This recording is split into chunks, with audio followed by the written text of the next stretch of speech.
12 years of pain. For 12 years, a woman lived in silent suffering. Her body was weak, her strength drained day after day. She spent all she had on doctors, but nothing worked. Instead of healing, she grew worse. Loneliness became her companion. She was shunned, seen as unclean. She could not join the gatherings. She could not embrace freely. Her heart carried both pain and shame. 12 long years, waiting, hoping, but never finding relief. A whisper of hope. One day, a name reached her ears. Jesus, the teacher who spoke with authority, the healer who touched the leper, who opened blind eyes, who made the crippled walk. Could he heal her too?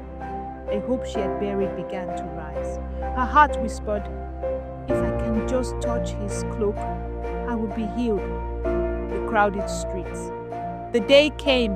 The streets were alive. Men, women, and children pressed tightly around Jesus. Dust rose. Voices filled the air. The woman stood at a distance trembling. Her body was frail, but her faith was strong. Step by step, she moved closer. The crowd pushed. Some looked at her with disdain, but she pressed on. She would not let shame stop her. The touch of faith. Closer, closer. Her heart raced. With trembling fingers, she stretched out her hand just to touch the edge of his robe. And in that instant, everything changed. Her bleeding stopped. Strength surged into her body. After 12 years of darkness, light filled her soul. She knew she was healed. Jesus stops. Then, Jesus stopped walking. The crowd froze. His voice rang out, "Who touched me?" The disciples looked puzzled. "Master, the crowd is all around you. How can you ask that?" But Jesus knew this was no accident. This was faith. The confession. The woman trembled. Should she remain hidden? No, she could not. With courage, she stepped forward, falling at his feet. Tears streamed down her face as she poured out her story, her sickness, her desperation, her healing.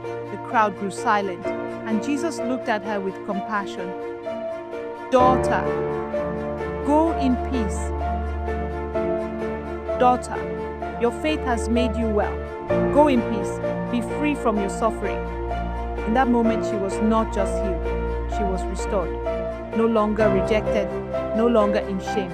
She was seen, accepted, and set free. Closing narration. This is the power of faith. Sometimes it's just a trembling hand reaching out in desperation. But when faith touches Jesus, everything changes.